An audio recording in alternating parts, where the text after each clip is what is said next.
Welcome back to another rankings video. This is the team defense one. I put more time into this one than I actually did for any of the other ones just because team defense has 11 players, not just one. Figured it would be a nice way to wrap up the main set of fantasy before we get into the IDP section. I hope you guys enjoy. This one has a lot of hot takes I think you guys might disagree with, but we'll see. Anyway, let's get right into it. At number 12, I have Pussy, who has Kansas City's defense. Now, Kansas City's defense alone isn't bad per se, but they are going to be in one of the highest scoring, most competitive schedules in all of football to start out with. And then you get into the conversation of, okay, is Chris Jones even going to be playing this year? And if he does, it's probably not going to be until half the season, and he's undisputedly their best defensive player.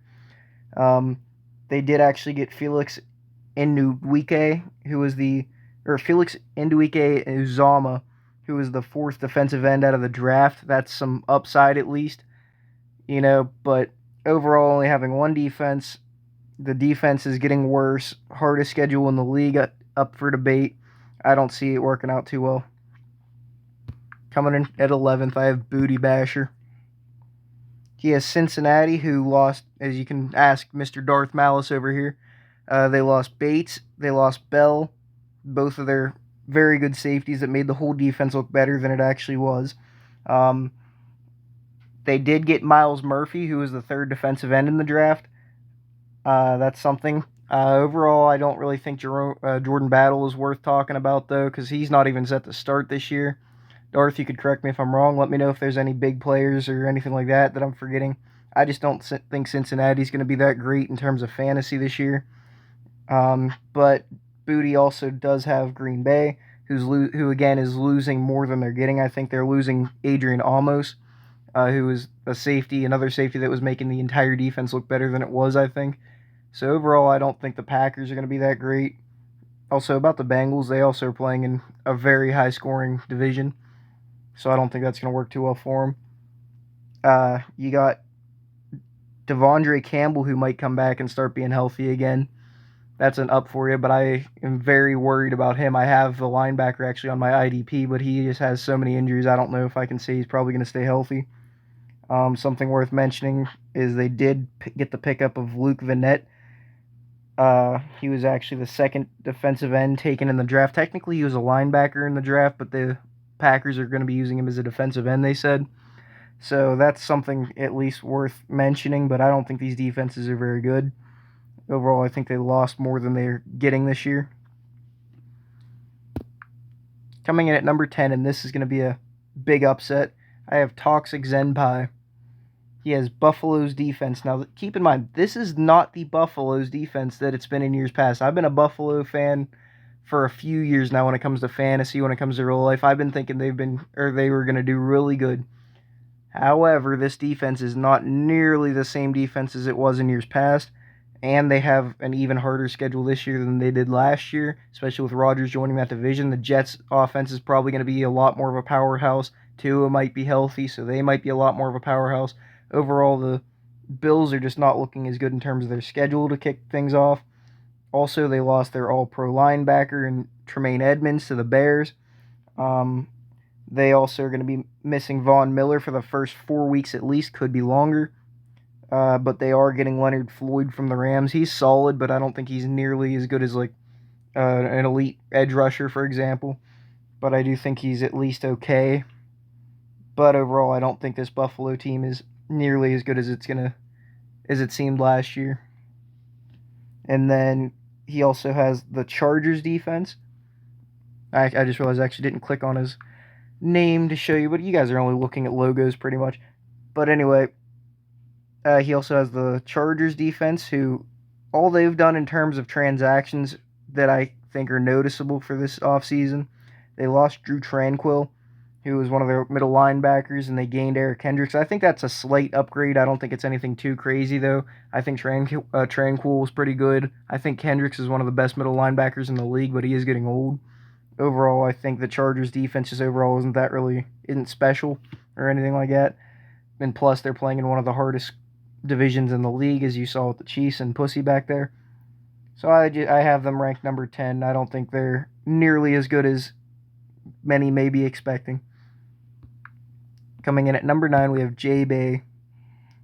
J-Bay has Tampa Bay and New England for his defenses. Now, Tampa Bay is losing Mike Edwards, another safety that made the defense look way better. They're losing one of their top cornerbacks in Sean Murphy-Bunting. They're losing defensive lineman Akeem Hicks. So overall, this Tampa Bay defense is losing quite a bit. Now, don't get me wrong, they are getting a defensive tackle from the draft. They got the second defensive tackle in the draft. I forget his name. I think it was like Callis Cansey or something like that. But they are getting the second defensive tackle in the draft, at least. That's worth mentioning. And they are playing in an easy scheduled division, so that's something they can look forward to. But overall, I think this Tampa Bay's defense isn't going to be what it was back when they had, say, Tom Brady. New England's defense is a very good defense to have. But again, they are in a division where they're going to have an insanely hard schedule to play against the Jets, the Dolphins, the Bills. But they are very well-rounded, one of the most well-rounded defenses in the league and one of the best in fantasy. Plus, they have a kick returner who gets a lot of kick return yards, which will be nice bonus points for you every week. The main transaction they had this offseason was they lost Devin McCourty, who was an all-pro for multiple years in his career. He was starting to fall off at the end, though, but overall it's still a decent hit to take. But they did get Jalen Mills to counteract that.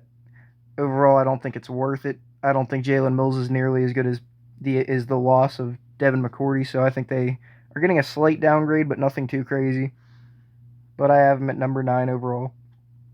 Coming in at number 8, this is where I might actually be reaching a little bit, but I think I'm high on them this year. I have MILF. Of course, it's MILF. MILF will never avoid the top or the bottom 5. It's just impossible. MILF just has New Orleans. New Orleans is playing in the worst division in football, without a doubt, I believe. I think they'll have a very easy schedule, which should really help them out in terms of fantasy. Their defense has always usually been a top 10 fantasy option. The main transactions this offseason they had were they lost Marcus Davenport, who's a pretty good edge rusher, defensive end. He did solid whenever he was there. If he could stay healthy, he had a big history of not being able to stay healthy. But they did draft Brian Brees. He was the 4th defensive tackle in the draft in the first round. So that's something that I think kind of counteracts each other. I don't think that is going to be too noticeable of a difference overall at the D-line. But I think they're really easy schedule, especially as you see them. They play the entire AFC South, as you see with Tennessee. And while the Jaguars might be good, the rest of those teams in that AFC South are horrible. The rest of the teams in the NFC South are horrible. They just have an insanely easy schedule. And I'm really liking the Saints this year for fantasy. But you're still number 8 because you only got the one defense, and there are quite a few good defenses this year. Coming in at number 7, we have Gotham. Gotham just has Denver. Now, they are in a very powerful division, a very hard division to play in, but the difference between them and, say, Kansas City or Los Angeles is I think they're a much better defense. Denver might not be the best team in football, but their defense is really good. They might be looking forward to a healthy Pat Surtain this year, which was something they were able to do pretty well in terms of fantasy without him. Even at the ending of last year, the defense always still held up. So overall, it's looking good. And they also are getting a slight increase at their D-line position. They got both Frank Clark from the Chiefs and Zach Allen from the Cardinals. Zach Allen was the number 1 defensive lineman for the Cardinals last year, like even better than J.J. Watt. Actually, did J.J. Watt even play last year? I'm not even certain, to be honest, but either way, he's a big fish in a small pond. I don't think he was anything crazy. He's just a slight upgrade for that Denver D-line. Frank Clark is a bit more of an upgrade, but just it's overall going to be a good defensive team for the Broncos with a slight increase overall. And plus it's only the Broncos, so I can't place it any high, but you're rated around the middle of the pack at 7. Coming in at number 6, we have Karen's husband. Now they just have the Jets. And while it's the same situation with the Broncos, as while they are in a crazy strong division with the Bills, the Dolphins, they also will have a very hard schedule. I think they're a much better defense than, say, the Bills or, the other teams that I said were dealing with hard schedules, which is why I have them so much higher. Plus, they are, instead of actually going backwards this year, they're actually adding Adrian Amos over from the Packers, as you heard earlier. and I think he's a very good safety that'll make guys like Sauce Gardner, that whole defense just look much better than it is. Plus, they drafted Will McDonald, who was the second outside linebacker in the draft. I think he'll be pretty good for him if they actually start him over Quincy Williams. So overall, I think in terms of fantasy, this Jets defense is looking pretty good. If you had more options to go with on a weekly basis, I think you'd be a bit higher, but their schedule does hold them back too. So overall, I got you right at the middle of the pack. Coming in at number 5, we got Big Yawners, who just has the Ravens defense. Now, to finish out the last few weeks of the season, I think it was starting 2 weeks after Roquan Smith got there, the Ravens were the number 1 scoring team defense in the entire league last year when it comes to fantasy. However, and you can talk about how they got Roquan Smith, so that's something to look forward to. And they are dealing with a decent scheduled division. They still do have some tough games. They have some easy games, but overall, I don't think it'll be anything too crazy. But they are losing Marcus Peters and losing Calais Campbell. Those are 2 losses that aren't going to go unnoticed. Marcus Peters was a very good second corner. Calais Campbell was starting to fall off a little bit, but he was still a very good defensive tackle. People usually kind of forget about, but them losing him, I think, is going to hurt. They are getting Michael Pierce back, who has a chance of staying healthy. I've never seen the guy stay healthy for an entire season. If he can stay healthy, he can be one of the best defensive tackles in the league, but he hasn't been healthy since his rookie year, if I'm not mistaken. So I have trouble seeing that one. Coming in at number 4, I have Jacksonville and Pittsburgh's. I have Jacksonville and Pittsburgh's team's defense. Jacksonville has a very easy schedule this year, as you can see with them playing Indianapolis week 1. They didn't make any major transactions over the offseason. I just like their matchups overall, but that's not the main reason I think I'm at number 4. I have Pittsburgh's defense. This is where a lot of you Steeler fans will understand where I'm coming from here. They completely revamped or renewed this entire defense. And what I mean by that is not only are they probably going to be getting a healthy TJ Watt this offseason, but they're also going to be adding in I believe he was the 4th corner in the draft, and Joey Porter. They added Pat Peterson, who was one of the best coverage corners in the entire league last year. They're getting a slight downgrade at their linebacker with Cole Holcomb. They lost Miles Jack. Overall, I do think the linebackers as a whole are getting better, though, because they're also adding Quan Alexander and a Landon Roberts. So I think the linebackers as a whole will be a bit better, but just the one sheer linebacker is a little bit of a downgrade. They also lost Terrell Edmonds, their safety. So overall, that's not a good thing. But I'm just trying to think, is there anything else I forgot about the Steelers? Yeah, that's it. Overall, I think the Steelers' defense is going to be a lot better than it was last year, not just for Watt and all that, but overall, I think their defense is looking a lot better. Better corners, slight downgrade at safety, but overall, the Steelers are looking in a very good spot this year. Coming in at number 3, one second. Coming in at number 3, we got PMC Wagner. This is a bit of a hot take here. I think a lot of people might be expecting PMC Wagner to be at number 1, and I know he's not going to be happy in that chat, but he has San Fran's defense and he has Miami's defense. Now, San Fran's defense is a very good defense to have. They don't have too hard of a schedule by any means. Their defense is definitely have the capability of finishing number 1. However, they are in a horrible situation with Nick Bosa, where Nick Bosa, their number 1 defensive lineman, might not even play next year or this year. It depends on what happens with that contract. That is a big thing. You could be bumped up this list if Nick Bosa is promised whenever we get to the next list.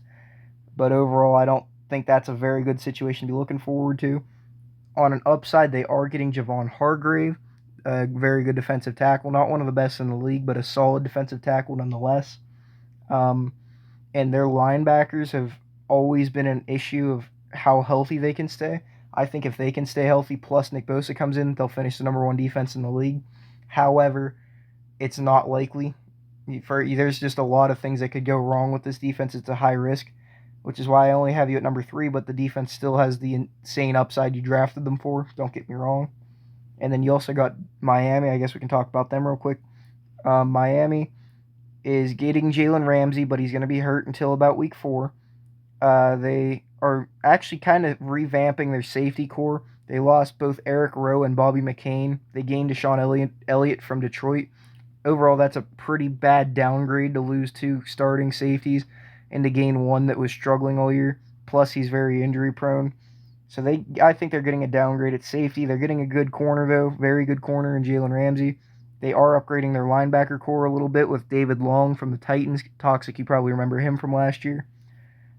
Overall, I don't think the Dolphins are going to be anything crazy just because of that sheer schedule. You'll see them in week 1. They're already projected to go against the Chargers, only 17 points projected for the week, for what little it's worth. But yeah, their whole schedule is going to be very difficult this year, and I don't think they have the defense to keep up with it. Coming in at number 2, we have Rick Tatership, who again has Philadelphia's defense and Washington's defense, and people were probably expecting him to be number 1, if not San Fran. But Philadelphia's defense, I believe, is actually taking a step back this year, just kind of like, say, the 49ers might this year. They are getting Jalen Carter, who was the number 1 defensive tackle out of the draft, which could be very good for him, but I don't think he'll make that much of a difference just because they already had Javon Hargrave last year, and they also had, I already forget his name, Jamin Davis. He was one of the top defensive tackles out of the previous draft. I don't think the addition of Jalen Carter is going to play too much of a significant difference. They already had good defensive tackles as it was. They are losing TJ Edwards to the Bears, so their linebacker core is going to be looking a lot worse than it did in years past. However, they did draft a rookie. They did actually draft a rookie, though, in the draft. I believe it was the 3rd linebacker taken. I'm trying to think of his name. Nolan Smith, if I'm not mistaken, off the top of my head. And they also are gaining Terrell Edmunds from the Steelers, so they get a little bit of an upgrade at safety. They also lost Jalen Mills to the Patriots. But yeah, they're getting a little bit of an upgrade at safety. I think their defensive tackles aren't going to be too drastically changed this year, and they're getting a pretty big downgrade at linebacker. So them being in a division with the Cowboys and the Giants, it's going to be a tough division to play in, but the Washington Commanders should be easy to play against in terms of team defense.